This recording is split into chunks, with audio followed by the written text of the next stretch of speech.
Hey everybody, I'm JJ. You're watching Reality Survival. And so today I wanted to talk about 12 tips for dealing with follow home robberies. If you Google follow home robberies, you'll see that this has been a big problem, specifically out towards the West Coast in California, but I'm sure that it's catching on in other places, and it's going to happen more and more as inflation goes up and the economy goes down, and people don't want to pay for things, and that just happens. What gave me the idea to do this video was Prepper Princess did a video talking about this. She's did a good job on it, and you guys should go over and check it out. She, I think she just recently started doing videos again. She was off for a little bit, I think.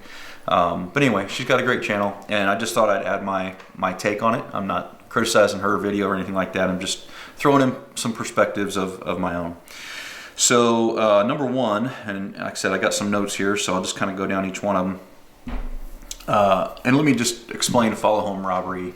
And there's a lot of different forms that this can take, but essentially, let's say you're out shopping somewhere in public, maybe you make a few big purchases or something along those lines, and people are kind of waiting and loitering in the area to kind of target those particular stores to see who's making expensive purchases and stuff like that, and then they will follow them out of the shopping area, watch them get in their car, follow them home, and then when they get home, then they go ahead and go in and rob them or whatever, like kind of in that transition period when they're not expecting it, or whatever. It can materialize in a lot of different ways.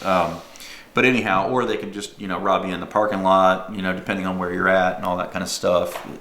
So there's a lot of variety to it. But basic idea is people watch you do your shopping. They see that you got a lot of stuff. They follow you for a little while, then they rob you. So number one is avoid making expensive purchases at places with high traffic where you can be easily observed by criminals. Jewelry stores and shopping malls comes to mind, but it could be any other high-end store or a popular place like a place with popular electronics like Best Buy or something along those lines too. Number two is when shopping in public, don't wear flashy clothes, jewelry, expensive watches, or drive the expensive cars. If you have an option, to drive maybe a less expensive car if you've got two. And keep the outward wealth signatures to a minimum. You just want to keep a low profile as much as you can. Number three is shop with friends. The more, the better. All right, if you're with a bigger group, 3 or more, that's good because they're going to be less likely to be targeted. If you're alone or with only one other person, then you'd be more likely to be targeted. Also, take one car if you can. If you can get 3 or 4 of you in one vehicle or whatever and go all at once, that's great. And dropping off a few friends before going home makes it harder for them to follow you, and it also makes it easier for you to notice if somebody's following you. And following people in traffic is actually more difficult than you would think that it is, especially when you have a series of stoplights and turns and intersections and all that kind of stuff to do. To do it effectively and to stay, where you are not noticed, it's pretty difficult. And even if you don't care about getting noticed, if you're going through a lot of in-town traffic and stuff like that, it's not as easy to do as people might think. Okay, so number 4 is avoid shopping during peak hours if possible. Try to do the early morning shopping. That's going to be the best time of day to do it, to avoid, there won't be as many criminals out and about. Criminals are generally lazy. Just generalities, I guess. They're not early risers, Late evenings and nighttime are going to be the worst time of day to be out. Number 5 is carry a low profile backpack to put your purchases in so that you're not carrying a Helzberg Jewelers bag or, your Best Buy bag or whatever, kind of advertising that as you're going through the mall where everybody can kind of see you. Number 6 is go to a couple of stores to browse before you go to the target store where you're going to make your purchase. So when you come into the mall, kind of hang out a little bit, kind of establish the baseline of what people are around you and everything like that and what they're doing. Just kind of go to a couple stores, and then go ahead and go and make your purchase at your target store, and then be observant about who is outside the store when you leave, and watch people specifically who are talking on their cell phones, because they could be coordinating with other people, especially people out in the parking lot or whatever, letting them know that you might be coming out or whatever, or that, hey, I found a target kind of thing. So then you want to go to a couple of other stores before going back to your vehicle. And you, again, just kind of go to the stores, act normal, see if anybody's following you from store to store. And that, just because they do, just, you have to be careful about this, because it's real easy to have false positives, okay?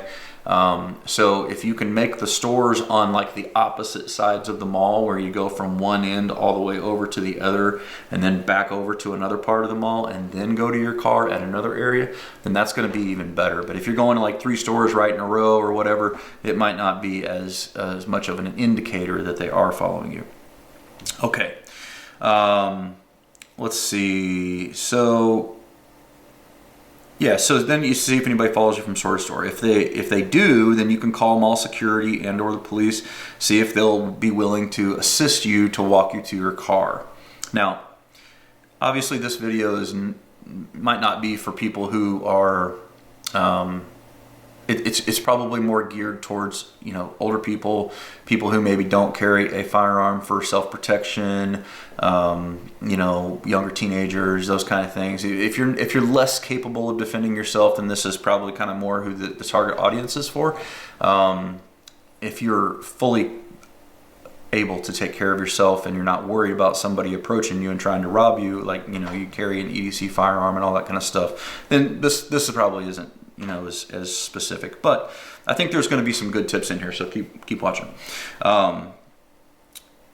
So if the police or security won't assist you walking to your vehicle and or to go confront the individuals who you think are following you or whatever the case may be, you could also call some family or friends, see if they'll come up to the mall and then meet you in the mall. And then you meet up with them in the mall. At that point, the criminals are probably going to just bolt.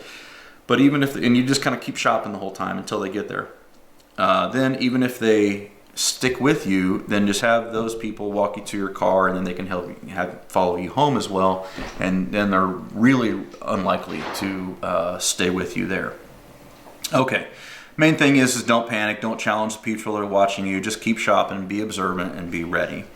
Number 7 is when you leave the mall, make a couple of stops before you go home.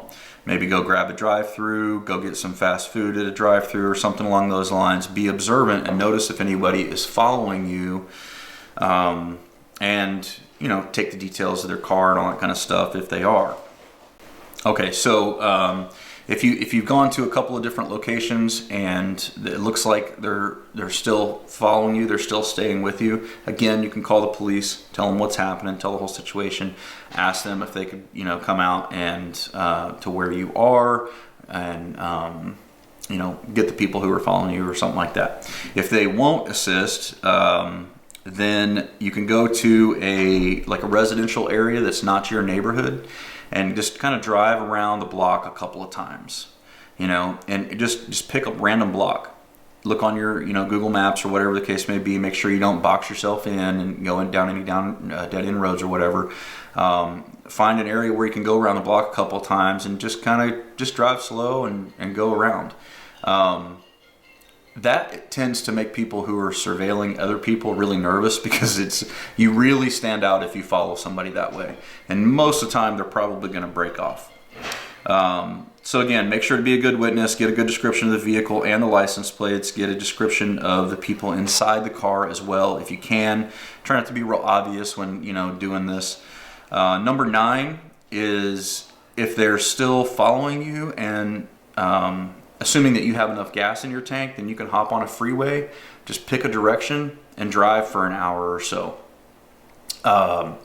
Freeways are really good places to be able to pick up people who are following you, because you can just slow down to about 5 miles per hour below the speed limit and just see if they don't pass you. It's real easy. And then, you know, if you identify somebody that's staying behind you, it could just be an old man or an old lady or something like that. They don't like to pass. So just kind of keep observant. But if it's the same vehicle, then you could also speed up, go a little faster than the flow of traffic, and see if they stay with you then. So it's an easy way to identify that. And most criminals are not going to follow you an hour, in one direction out of town. That's probably unlikely. Okay, so if they still stay with you through all that, and that's pretty unlikely that they would, when you arrive home, pull directly into the garage, immediately close the garage door before exiting your vehicle. So pull in, close the door, then once the door is closed, then think about getting out of your vehicle. Now that you're home, if they're still following you, they're still out there, then call 911.